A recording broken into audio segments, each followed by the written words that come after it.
நாங்க அனுப்புறோம், எங்க ஆளுல எங்க பயலுல நாங்க அனுப்புறோம், உங்களுக்கு வேணுமா ஆர்மிக்கு ஆள் நான் சப்ளை பண்றேன் அப்படின்ற மாதிரி ஒருத்தர் கிளம்பியிருக்கார். யார் இவரு? ஆர்மிக்கு ஆள் சப்ளை பண்றாரா? பார்த்துருவோம் வாங்க. முன்னாள் அமைச்சர் ராஜேந்திர பாலாஜி அவர் தான். அவர் என்ன சொல்றாருன்னா, நல்ல விஷயம் தான். அதாவது ப்ராக்டிக்கலாக எந்த அளவுக்கு நடக்கும் நடக்காது அப்படிங்கிறது ரெண்டு இருக்கு. ஆனால் அவர் என்ன சொல்றாரு, விருப்பத்தை தெரிவிச்சிருக்கார். இந்தியா வர்சஸ் பாகிஸ்தான் போர் நடந்துகிட்டு இருக்கு. அப்போது போர் வீரர்களுக்கு நாங்கள் எந்த வகையில் உதவணுமோ அதுக்கு நாங்கள் தயாராக இருக்கிறோம். எங்கள் பயலுக்கு ஒரு 1000 பேர் என் தலைமையில் நாங்கள் கொண்டு போய் களத்தில் துப்பாக்கி ஏந்தி போராடுறதுக்கு நாங்கள் ரெடியாக இருக்கோம். துப்பாக்கி பயிற்சி மட்டும் கொடுத்துட்டு ஒரு 10 நாள் பயிற்சி கொடுத்துட்டு உள்ளே விடுங்க, இறங்கி அத்தனை பேரை சுட்டு கொண்டு விடுறோம் அப்படின்ற லெவலுக்கு இருக்கார். அதாவது கேட்குறக்கு சிரிப்பாக இருக்கும், என்னடா ஒரு பாட்டுக்கு இஷ்டத்துக்கு பேசுகிறாரு அப்படின்னு. பட் இந்த ஆர்வம் இருக்குல்ல, நான் வர்றேன் நாட்டுக்காக அப்படின்னு சொல்கிறது இருக்குல்ல, போர் வந்து வேணும் வேணாம் அப்படிங்கிற மாற்று கருத்துக்கள் நிறைய பேருக்கு இருக்குது. அது ரெண்டாவது. ஆனால் ஒரு நாட்டில் ஒரு பிரச்சனை அப்படின்னா முன்ன போய் நான் நிற்கிறதுக்கு ரெடியாக இருக்கேன் அப்படின்னு நிற்கிற அந்த குணம் இருக்குல்ல, அது வந்து ஊருக்குள்ள வரவேற்பை பெற்று இருக்கிறது. மத்திய உள்துறை அமைச்சர் அம்சாவுடைய கட்டளை நடக்கின்ற நடவடிக்கைகளுக்கு விருதுநகர் மாவட்டத்துடைய மாவட்ட அதிமுக, மேற்கு மாவட்டத்துடைய அதிமுக 1000 இளைஞர்கள் எங்களுடைய எடப்பாடியார் கழக பொதுச்செயலாளர் எடப்பாடியுடைய கட்டளை ஏற்று உத்தரவு கொடுத்தால் 1000 பேர் யுத்த களத்துக்கு சென்று துப்பாக்கி ஏந்தி போராடுவதற்கு நாங்கள் தயாராக இருக்கிறோம். போர்க்களத்தில் துணை உதவி செய்வதற்கும் 10 நாள் இடைப்பட்ட துப்பாக்கி பரிசு எடுத்து போர்க்களத்தில் பணியாற்றுவதற்கும் 1000 இளைஞர்கள் எனது தலைமையிலே போர்க்களத்தில் செல்வதற்கு நாங்கள் தயாராக இருக்கிறோம் என்பதற்கும் இந்திய தேசம் என்ற உணர்வோடு நேதாஜி வழியில் வந்தவர்கள் நாங்கள். நேதாஜி சுபாஷனுடைய நெறிமுறையை பழக்கத்தை கடைபிடிக்கிற நாங்கள்.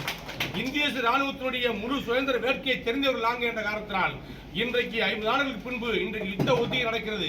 இன்றைக்கு யுத்தம் ஆரம்பித்திருக்கிறது. இந்த யுத்தம் பயங்கரவாதத்துக்கு எதிரான யுத்தம். இந்த யுத்தத்திலே அதிமுகவுடைய பங்களிப்பு நிச்சயம் இருக்கும். அதிமுக தேசத்தின் மீது பற்று கொண்டவர்கள் என்பதற்கு அடையாளமாக யுத்த களத்திற்கு தேவையான சொன்ன இளைஞர்கள் தேவையான சொன்னால் 1000 பேர்களை விருதுநகர் மாவட்டத்திலிருந்து, சிவகாசியிலிருந்து, ராஜபாளையத்திலிருந்து, சிலித்திலிருந்து, இந்த மாவட்டத்திலிருந்து அழைத்து செல்வதற்கு நான் தயாராக இருக்கிறேன். நெக்ஸ்ட் முதல்வர் மு க ஸ்டாலின் அவர்கள் இந்த ஆட்சியில் இது இல்லை அது இல்லை அப்படிலாம் சொன்னார்ல, இவர் ராஜேந்திர பாலாஜி அவர்கள் என்ன சொல்கிறாருன்னா, உங்கள் ஆட்சியில் நீங்கள் இதை பண்ணலை அதை பண்ணலை அப்படின்னு இவர் ஒரு லிஸ்ட்டு போடுறார். நீட்டை தூக்குறேன்னு சொல்லிவிட்டு தூக்கலை, அப்புறம் டாஸ்மாக் கடையை மூடுறேன்னு சொல்லிவிட்டு வியாபாரத்தை அதிகப்படுத்திருக்கீங்க, அதை மூடலை. அதுபோக விலைவாசி ஏற்றிவிட்டு இப்போ வந்து முன்னாடிலாம் 5000 10,000 இருந்தால் குடும்பத்தை நடத்திடலாம், இப்போலாம் 50,000 இருந்தாலே குடும்பம் நடத்துறது கஷ்டமாக இருக்குது அப்படின்ற லெவலுக்கு 1008 விமர்சனங்களை முன்வைத்திருக்கிறார் ராஜேந்திர பாலாஜி அவர்கள். வந்த உடனே உடனடியாக நீட்டை ரத்து பண்ணணும்னு சொன்னார். யாரு? முதலமைச்சர் ஸ்டாலின் சொன்னார். உதயநிதி ஸ்டாலின் சொன்னார். முதல் கையெழுத்து ஒரே கையெழுத்துனாங்க. அதுக்கப்புறம் 1 கோடி கையெழுத்து வாங்கினாங்க. 4 வருஷம் ஆச்சு நீட் ரத்தாகலை. மதுக்கடையை முழுவதுமாக மூடுவோம், தமிழ்நாட்டில் தான் இளம் விதவைகள் அதிகமாக இருக்கிறார்கள் என்று சகோதரி கனிமொழி போன்றவர்கள் சொன்னார்கள். ஸ்டாலின் சொன்னார். கருப்பு கொடி வீடு வீடு கருப்பு கொடியெல்லாம் வந்து தூக்கி நின்னார். ஆனால் இன்னைக்கு பார்த்தீங்கன்னா 50,000 கோடிக்கு வருமானத்தை கூட்டியிருக்காங்க சாராயத்தில். அதுவும் செய்யலை. நீ என்ன பண்ணியிருக்காங்க? பள்ளியில் கல்லூரியில் படித்த மாணவருடைய கடன்களை ரத்து பண்ண போறீங்க, ரத்து பண்ணியிருக்காங்களா?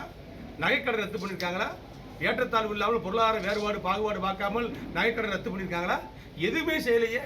செஞ்சோம் என்ன அர்த்தம்? அரிசி விலையை கூட்டிருக்காங்க, பருப்பு விலையை கூட்டிருக்காங்க, மண்ண விலையை கூட்டிட்டாங்க, எல்லா விலையும் கூட்டிட்டாங்க. எல்லா விலையும் தாறுபாற போச்சு. கம்பி விலை, செங்கல் விலை, சிமெண்ட் எல்லாம் ஏறி போச்சு. எந்த விலை குறைஞ்சிருக்கு? 1000 ரூபா கொடுத்து என்ன செய்ய? 20,000 ரூபா எக்ஸ்ட்ரா செலவு வருது பட்ஜெட்டில் குடும்பத்துக்கு. ஒரு சாதாரண குடும்பத்தில் 1000 ரூபாய்க்கு வாடகைக்கு இருந்தவனுக்கு 4000 ரூபா கொடுக்க வேண்டியிருக்கு வாடகை. அதிமுக ஆட்சியில், எடப்பாடி ஆட்சியில் 10,000 ரூபா இருந்த போது குடும்பத்தை நடத்திக்கலாம். அதிகபட்சமான 15,000 இருந்த போதும். இன்னைக்கு 50,000 குடும்பத்தை நடத்த முடியும். சாப்பாடு 3 நேரம் சாப்பிட முடியும். இல்லை ஒரு வேளை சாப்பாடு தான்.